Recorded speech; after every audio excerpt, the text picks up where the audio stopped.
Assalamualaikum warahmatullahi wabarakatuh. Alhamdulillahirabbil alamin. Pada kesempatan kali ini saya ingin menjawab sebuah pertanyaan yang dimana pertanyaan itu mengenai tentang manunggaling kawula kelawan Gusti. Dalam ajaran tauhid atau ajaran hakikat menuju ma'rifat. Ajaran tauhid itu ajaran di mana hati diajak untuk mengesahkan kepada Allah. Tentunya bisanya mengesahkan kepada Allah, hati juga diajarkan satu ilmu bagaimana cara untuk menafikan dalam hati selain daripada Allah Subhanahu wa Ta'ala. Itu cirinya ilmu tauhid. Kata sahabat dulu. Di situ tentunya mengenal dengan kata-kata wahdatul wujud, atau sering digunakan oleh seseorang dengan bahasa Jawa manunggaling kawula kelawan Gusti. Ini kami perlu tegaskan dan kami perlu pahamkan yang bagaimana yang dimaksud dengan wahdatul wujud. Padahal wahdatul wujud itu adalah sempurnane atau maksudnya innalillahi wa inna ilaihi raji'un. Sempurnanya tingkatan-tingkatan manusia dari syariat sampai ke ma'rifat Allah, sering diantara umat iki boten paham sehingga menyalahkan apa yang pernah terjadi pada diri Syekh Siti Jenar atau terhadap al-halal. Memang kalau kita lihat di satu sisi seakan-akan beliau itu mengikrarkan kan wonten kalimatnya ana al-haq. Dulur-dulur, tetapi di satu sisi jalan kesempurnaan satu ilmu dan amal yang disebut ma'rifat kepada Allah, ma'rifatullah, kalanya ini dibawa keluar, akhirnya di luar ini banyak gak paham, maka terjadilah suatu fitnah, akhirnya itu mengatakan kafir, syirik, atau sultan.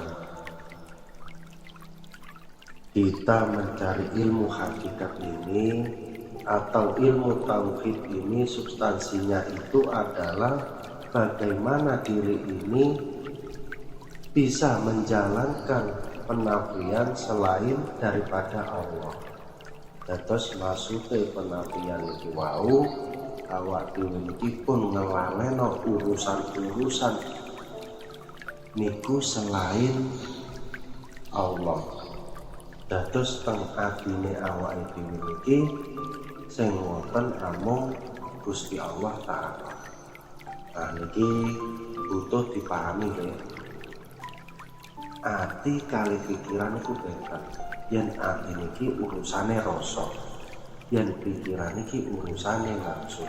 Kados nuwun sewu, sejatine awak dhewe teng alam dunya iki nggih duwe ngerti, duwe damel niku urusane pikiran utawi nafsu. Iku wujude wonten saking raga.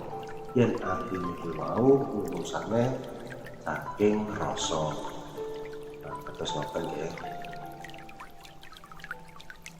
Dulur-dulur ingkang kula hormati, jadi wahdatul wujud itu adalah ketika saat diri seorang hamba diletakkan Allah di maqam musyahadah dan di situ sudah tidak berlaku selain daripada Allah, termasuk dirinya di dalam hati. Jangan dikira wahdatul wujud niku atau manunggaling kaula Gusti niku kaula bisa tunggal dadi siji kalih Allah niku boten dulu. Yang namanya ahad itu bagaimana toh? Qul huwallahu ahad. Katakan Muhammad bahwa utawi hidup itu namanya Allah, itu ahadun, itu esa. Kelegalan diri Allah itu esa. Hati ini bisa sampai ke esa manakala di dalam hati sudah tidak tertampil selainnya. Logikanya kados ngeten dulu. Ini taruh saja namanya gelas. Ketika saat gelas niki dikatakan belum wujud atau belum nyata atas kewujudannya, itu di saat mata kita tertutup oleh sesuatu. Ini ketika saat dalam diri kita masih ada wujud selain daripada Allah, termasuk diri hamba, maka sampai kapanpun kita tidak bisa sampai ke ahad, kepada Allah. Jadi selain Allah itu saya ibaratkan kain iki loh, selain Allah yang menutupi hati. Gelas niki kula ibaratno wujudnya Allah. Ketika saat tutupnya mata yang sebagai kain niki tersikat, maka nyata enggak wujudnya gelas niki. Begitu juga dengan Allah, manakala selain daripada Allah termasuk diri hamba ini iku fana atau dinafikan atau sudah tiada, maka disitu nyatalah Allah. Maka disitulah akan terjawab surat At-Toha ayat 14, innani anallah la ilaha illa ana. Munculnya hal itulah yang disebut sebagai ma'rifatullah, atau sering kita dengar manunggaling kaula Gusti. Nggih niki bukan perkara dua menjadi satu niku mboten. Wahdatul wujud niku nggih mboten. Keesaan dalam wujud itu akan nyata. Keesaan dalam wujudnya Allah itu akan nyata di dalam diri. Dunia saisine makhluk niki kalau sudah tidak ada nggih baru akan nyata Allahnya.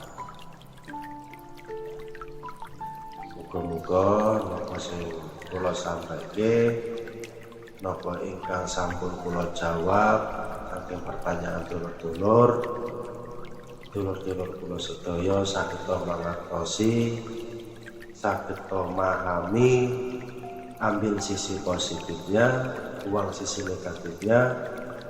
Ojo mburu benere, sejatine awak dhewe belajar utawi ngangsung ilmu niki wau kudu sareng-sareng dandani, ojo ngantos, ojo nganti engkel-engkelan, ojo nganti padu-paduan. Kan kados ngoten nggih. Muga-muga awake dhewe niki niate belajar ngangsung kawruh Gusti Allah Ta'ala tansah marinake dedalan ingkang padang kalian kula lan panjenengan sedaya saged nampi ilmu ingkang barokah ingkang dadosaken istiqomahan kita kalian Gusti Allah ingkang asal saking Gusti Allah Ta'ala. Amin amin ya rabbal alamin. Kula akhiri wabillahi taufik wal hidayah. Wassalamualaikum warahmatullahi wabarakatuh.